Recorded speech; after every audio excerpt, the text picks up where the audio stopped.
À la une de l'actualité aujourd'hui, le décès du roi Vaval, tragiquement brûlé au 4e jour de sa vie sur la place publique. Un hommage lui a été rendu dans tout Fort-de-France avec une foule d'anonymes venus lui dire adieu. Des anonymes dont une grande partie a suivi le Grand Chawa. Après Cassav, c'est la troupe de Guy Vadeleu qui s'y est embarquée. Un monstre de musique et d'acier long de 12 mètres qui nécessite toute une logistique. Un char immense donc, un carnaval populaire, des groupes à pied parés de leurs plus beaux atours. Voilà de quoi émerveiller les 7000 croisiéristes qui ont accosté à Fort-de-France ce matin. Des touristes timides mais plongés dans l'ambiance en marge des vidées sur le front de mer. Enfin, le carnaval se termine, fini les chansons grivoises et place à un tout autre style, celui de l'INSEE. Cette jeune martiniquaise chante une soul à la sauce caraïbe. Elle sera notre invitée dans ce journal.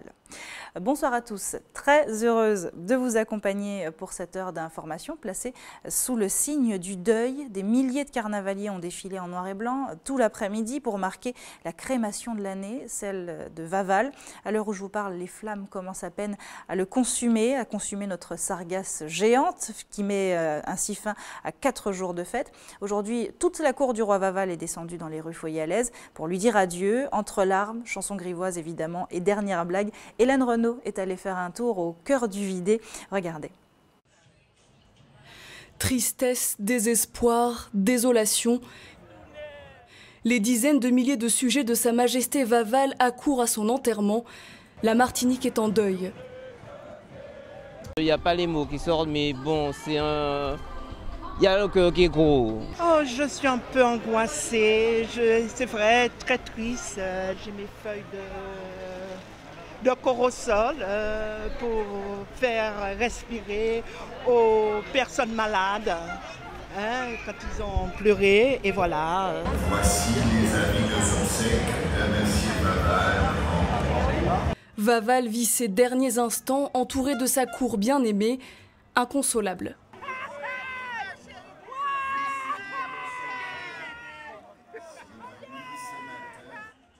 Mais Sa Majesté est aussi adulée que haïe et le roi des Sargasses agace. Parmi ses nombreuses épouses et amantes, beaucoup de larmes versées ne sont que larmes de crocodile. Je suis la seule l'héritière. Et d'ailleurs, il m'a tellement laissé d'argent que j'ai même des mouchoirs en euros pour pouvoir essuyer mes yeux. Je me réjouis quand même parce que là, je serai un petit peu en paix. Ben, c'est normal, il trompe tout le monde. On va dire qu'il est polygame et moi je n'aime pas ça. La brûlure, elle est plus longue, plus intense. Comme ça, je peux bien le voir crier, le voir souffrir. Ces obsèques royales sonnent la fin des festivités débridées, mais jusqu'au bout, les carnavaliers veulent profiter de la fête, se défouler, se libérer une dernière fois.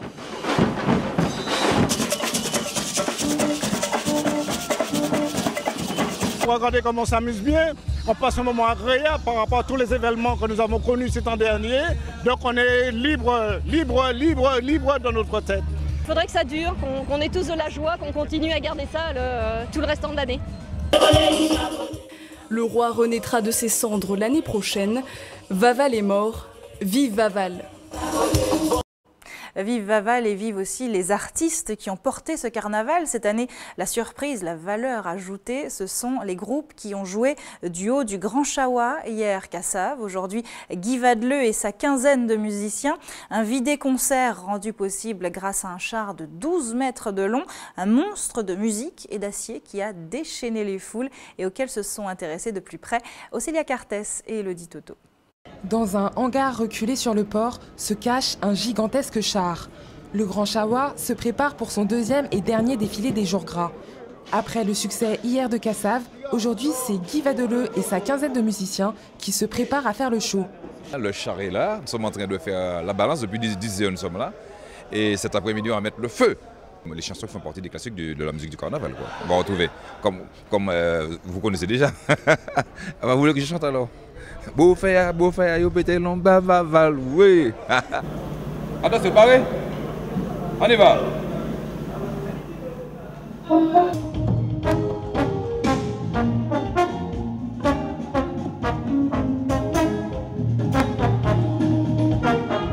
Si c'est possible, on va essayer de faire de tout. Parce que si effectivement on laisse ici à 15 h, je pense qu'on a le temps de faire de tout. Lundi, à Haïti, un char a heurté une ligne à haute tension. L'accident a fait une quinzaine de morts. Malgré cet événement dramatique, ici, en Martinique, les organisateurs restent sereins. Il y a un dispositif sécurité carnaval qui fonctionne depuis plus de 10 ans, qui a fait ses preuves. Il y a des tours de parcours qui sont faits au préalable, qui permettent d'élaguer les arbres et de faire tout ce qu'il y a lieu de faire. Bon, non, à ce jour, on n'a pas de problème à déplorer. Croisons les doigts, tout se passe bien. Seul le chauffeur du char semble garder une certaine pression sur les épaules. Malgré le cordon de sécurité, le risque zéro n'existe pas, surtout au milieu d'une foule de 70 000 personnes. On essaie de bien prendre en compte le risque pour qu'il n'y ait pas d'accident. Cette crainte mise à part, la bonne humeur domine et la fête explose lorsque le char pénètre dans la ville. Voilà un char qu'on retrouvera sur bon nombre de photos de vacances. 7000 croisiéristes venus des îles voisines et d'Amérique ont accosté au centre-ville de Fort-de-France ce matin. L'occasion pour eux de découvrir notre carnaval populaire et de ressentir la ferveur qui s'en dégage. Aucun, malheureusement, n'a osé se lancer dans le vidé, mais le spectacle était tout de même à la hauteur et de nombreuses activités les attendaient sur le front de mer. Océlia Cartès et Élodie Toto sont allés à leur rencontre cet après-midi avec Michelet François. Avec 2 bateaux de croisière quai des Tourelles, puis un autre amarré Pointe-Simon, l'affluence intramuros de 7000 croisiéristes booste l'activité touristique de la ville. Nous avons un certain nombre de commerçants, même s'ils ne sont pas aussi nombreux qu'on le souhaiterait, qui sont ouverts. On a des animations qui sont prévues. Celle-là en est une patente. Et puis on a aussi du maquillage que l'on propose sur les 2 terminaux. Et on invite enfin ceux qui le souhaitent à partager ce carnaval derrière le char du Grand Chawa. Venus d'Amérique latine ou bien encore des îles voisines, la fin du carnaval est le clou d'une organisation jalonnée de 10 dates stratégiques, une occasion qui permet à de nombreuses associations de se démarquer. Nous leur proposons d'abord de découvrir un pan de notre culture qui est la danse, la musique traditionnelle. Nous appelons ça Balbot de l'Ambert parce qu'on est effectivement sur une place qui se prête à ça. Il y aura d'autres manifestations aussi. Pour les touristes, l'heure est à la découverte des environs, mais à quelques heures d'une nouvelle expérience, le vidé en était encore au questionnement. Vous savez qu'aujourd'hui, ça reste une journée spéciale pour la Martinique. Vous savez qu'est-ce qui s'y passe? Et le carnaval, c'est ça. Donc on a appris par les commerçants, il n'y a plus de commerçants puisque tout est fermé, que c'était la fête aujourd'hui et hier aussi. Donc voilà. Donc là, c'est le dernier jour. Vous savez comment ça va se dérouler? Non, pas du tout. Mais je sais qu'il faut s'habiller en noir et blanc, c'est ça? Pour enterrer? Je sais pas plus. Écoutez, non, je savais pas du tout. Par contre, on a suivi, puisqu'on est sur le bateau, on a suivi les carnavals en direct de la Martinique, qui a duré il y a 2-3 jours de ça. Donc c'était très original, très magnifique. Nous venons du Venezuela, nous passons la journée en Martinique et je sais qu'il y a un très beau carnaval ici. Nous profitons des couleurs, des Martiniquais. C'est la joie. 16h, les choses sérieuses commencent, à l'instar des Foyalais à l'affût du Grand Chawa aux portes de la ville. Au quai des Tourelles, on attise le feu, touristes, équipage, tous au garde à vous derrière Guy Vadeleu et son orchestre.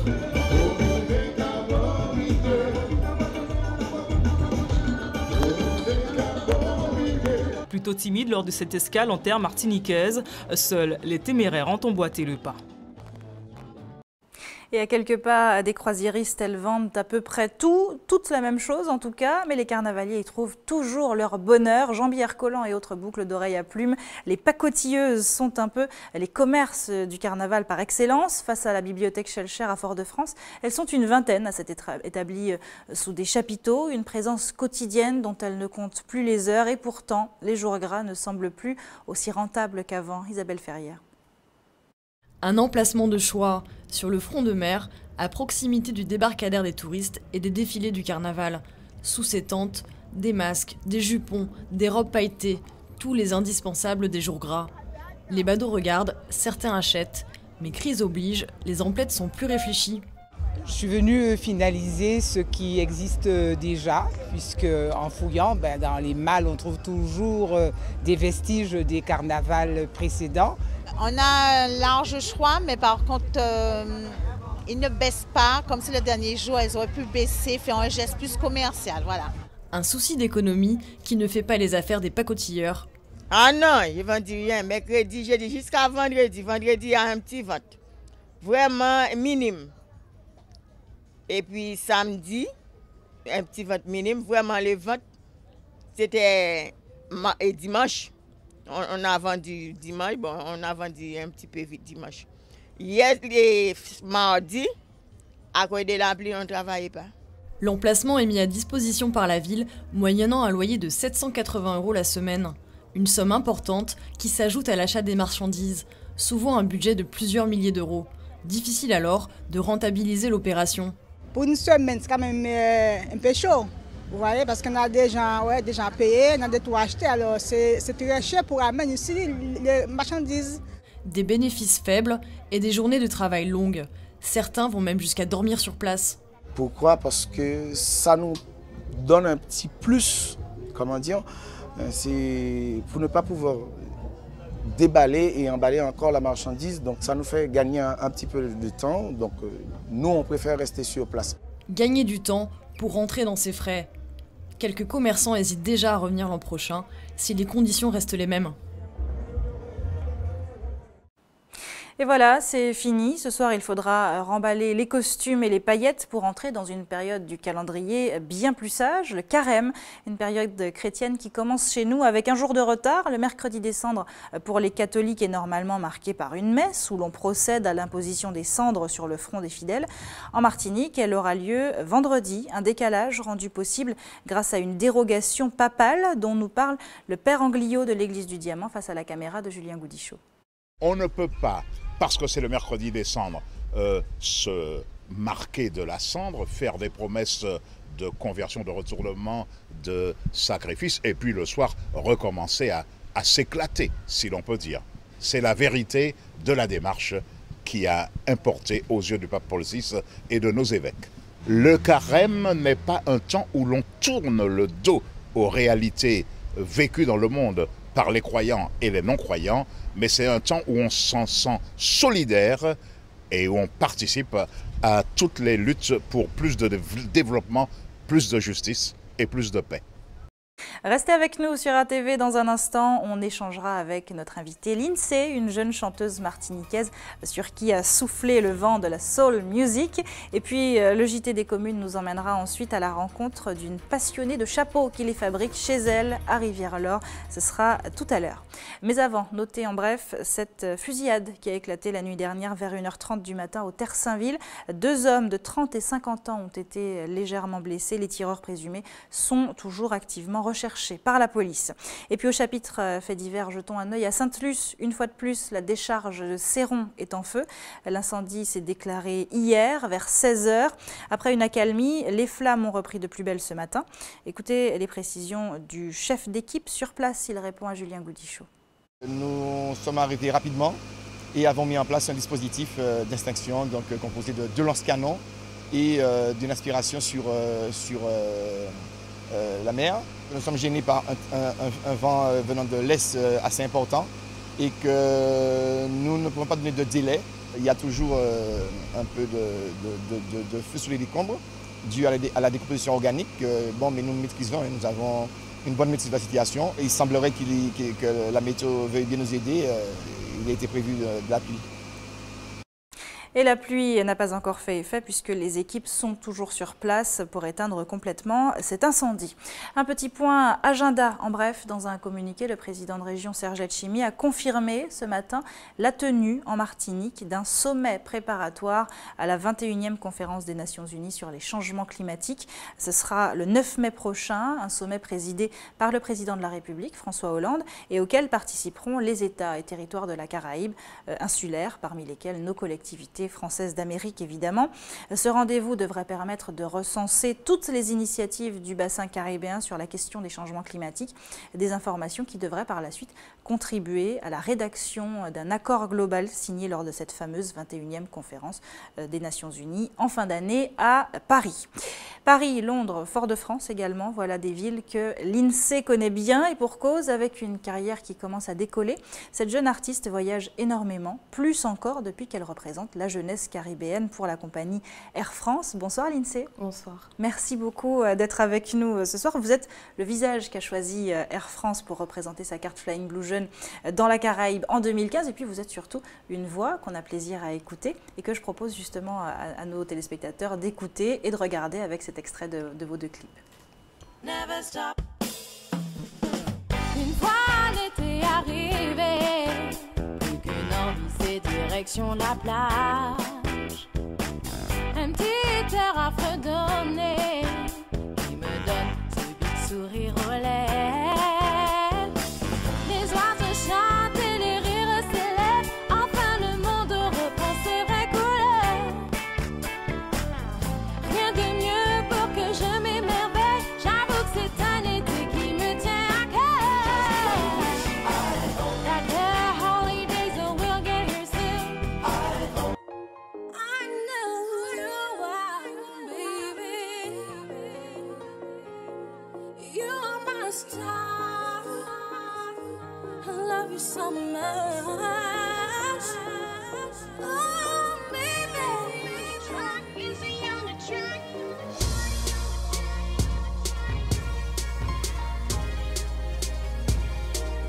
Baby, you're my star. Alors Lindsay, ma première question est toute simple. Qui est Lindsay? Quel est votre parcours? D'où vous venez? Qui êtes-vous? Bonsoir tout le monde déjà et bonsoir Fanny. Donc je suis chanteuse d'origine martiniquaise. Donc c'est vrai que je suis tombée amoureuse de la musique quand j'ai entendu la première fois I Will Always Love You de Whitney Houston. Et puis donc après je me suis professionnalisée en partant en France, en allant au CFPM de Paris, un centre de formation, et puis au conservatoire de jazz. Et puis donc après j'ai appris à composer, à écrire et voilà, me voici ici. C'est toujours particulier quand on a des jeunes artistes martiniquais, caribéens, qui sortent de ce qu'on entend généralement à la radio. Et vous n'êtes ni dans le zouk, ni dans le dancehall, vous êtes dans un style qui est un peu une soul caribéanisée, si on peut dire ça comme ça. Comment vous définiriez justement votre style musical? Je le décrirais comme un peu urbain et assez populaire. C'est pas du tout un style qui est, qui est réservé à un public. C'est vraiment normalement une musique qui s'adresse à tout le monde et où se mélange du rythme and blues, où se mélange de la musicalité. Et voilà, c'est de la musique. Vous avez un timbre de voix et une maîtrise vocale qui sont tout à fait particuliers, qui sont généralement plus propres aux chanteuses anglo-saxonnes. C'est assez surprenant du coup que vous chantiez aussi en français. C'était important pour vous de chanter en français, aussi en anglais? Comment vous arrivez à choisir la langue dans laquelle vous voulez interpréter vos titres? En fait, je ne choisis pas réellement, c'est au feeling en fait. Quand je compose ma musique, je le ressens comme ça. Par exemple, je le ressens en français, je le ressens en créole, je le ressens en anglais. Donc voilà, c'est selon mes ressentis, mes humeurs que j'écris. Alors vous êtes, je le disais tout à l'heure, le visage de Flying Blue Jeune 2015 chez Air France. Pourquoi vous ont-ils choisi? Comment ça s'est passé? En fait, j'ai eu la chance que mon travail musical intéresse justement donc Air France. Et voilà, donc c'est comme ça que ça s'est passé. En fait, ils ont entendu donc le Never Stop, mon travail, aussi le My Star. Et donc ça convenait très bien à ce qu'ils voulaient véhiculer comme image. Et donc du coup, je suis honorée de représenter justement, de contribuer à valoriser l'image de Flying Blue Jeune. Et qu'est-ce que ça représente? Qu'est-ce que ça engage? Qu'est-ce que vous devez faire? En fait, c'est de communiquer au maximum justement sur justement Flying Blue Jeune, sur les avantages qu'il y a pour les étudiants, pour justement les bagages, communiquer au maximum donc sur les réseaux sociaux, communiquer avec les fans, les followers, et puis aussi donc voyager et puis musicalement proposer des choses et voyager musicalement. Est-ce qu'aujourd'hui, c'est nécessaire, quand on est un jeune artiste, d'avoir un mécénat comme celui d'Air France, d'être accompagné par une grosse entreprise ou par quelqu'un qui nous soutient, que ce soit financièrement ou en matière de communication, pour pouvoir percer, pour pouvoir se faire entendre? Alors, c'est vrai que c'est un plus et que ça aide énormément dans une carrière. Après, est-ce que c'est essentiel? Je n'ai pas la réponse à tout. Mais en tout cas, j'ai conscience réellement que c'est une chance énorme et donc j'essaierai de faire tout pour qu'ils soient satisfaits. En tout cas, on le disait, vous voyagez beaucoup. Est-ce que ça influe sur vos inspirations, sur l'écriture de vos chansons? Qu'est-ce qui vous inspire de manière générale? En fait, ce qui m'inspire, c'est les personnes, c'est les gens, les ressentis, les émotions, les voyages aussi, comme vous disiez. Et c'est surtout les humeurs. Surtout. Qu'est-ce qu'on peut vous souhaiter, Lindsay? De continuer à chanter et de continuer, d'avoir plus de followers, plus de personnes qui puissent me suivre sur lindsayneverstop.com et voilà. Un album peut-être en préparation, des concerts, des choses à venir? Oui, voilà, très bien. Donc en fait, en mai, puisque là je vais partir, donc en mai, il y aura justement un concept Music Tour qui va se mettre en place avec des musiciens et ce sera quelque chose d'assez fort rythmiquement et qu'on va travailler justement en mai. Et qui va se décliner où? En Martinique? Du coup, vous êtes tellement partout qu'on ne sait plus où vous êtes. Donc, ce sera en Martinique et il y aura quelques surprises à venir. Et c'est pour ça que j'invite tout le monde à me suivre sur lindsayneverstop.com. Merci beaucoup, Lindsay, d'avoir été avec nous ce soir. C'est l'heure de notre coup d'œil quotidien sur vos quartiers. Vous êtes de quelle commune, vous, Lindsay? Du Robert. Eh bien voilà, on salue le Robert. C'est l'heure donc de notre coup d'œil quotidien sur vos quartiers. Tout de suite, le JT des communes.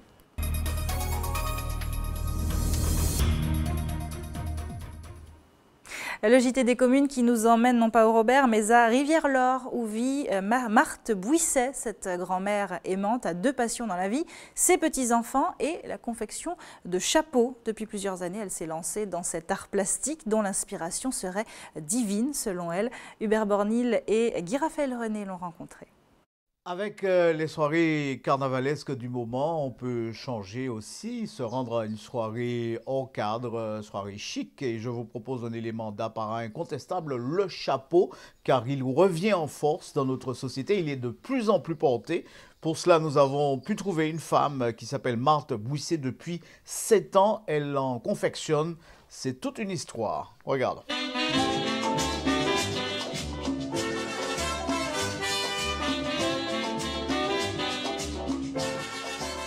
Marthe est convaincue que c'est grâce à une inspiration divine qu'elle en est arrivée là. J'ai entendu une voix qui m'a dit « Marthe, fais des chapeaux ». Je croyais que c'était mon mari, mais il était peut-être 11h, minuit. Je dis « Mais je regarde mon mari, je vois qu'il dort. Je vois que c'est pas lui ». J'entends la voix qui me redit encore une fois « Marthe, fais des chapeaux ». Grand-mère et assistante familiale de métier, c'est une femme de cœur qui nous a accueillis dans sa modeste demeure. Et le matin, je me suis réveillée, j'ai dit ça à mon mari, j'ai appelé ma fille, je lui ai dit ça. Elle m'a dit, maman, si Dieu t'a dit de faire des chapeaux, tu vas faire des chapeaux. Bien qu'ayant exercé le métier de couturière, rien ne semblait pourtant prédestiner cette femme à confectionner les chapeaux. Aujourd'hui, le résultat est là. Ça, c'est mon premier chapeau. Mon premier chapeau que j'ai fait après ma révélation. Et je l'ai toujours gardé il y a 8 ans. Et quant à la matière utilisée? À base d'abacar, c'est un fibre qui vient de la feuille de bananier. Mais ce bananier, on ne le trouve pas en Martinique. On ne le trouve pas, on le trouve seulement aux Philippines. Ces chapeaux sont conçus pour venir en complément de la tenue vestimentaire. Cependant, des associations diverses restent possibles pour les femmes élégantes. Et selon Marthe, le chapeau est de plus en plus demandé. Auparavant, les gens ne mettaient pas de chapeau. Mais maintenant, ils mettent un peu plus souvent. On voit les gens s'habiller. Parce que le chapeau, c'est la finition de l'habillement de la femme. C'est vraiment chic, Marthe. Merci de nous avoir accueillis. On le voit, c'est du grand art. Je sais que vous serez nombreux à nous demander son adresse. Et bien, elle se trouve tout simplement à Rivière-Laure, à Tay-Saint-Joseph. Merci, Marthe.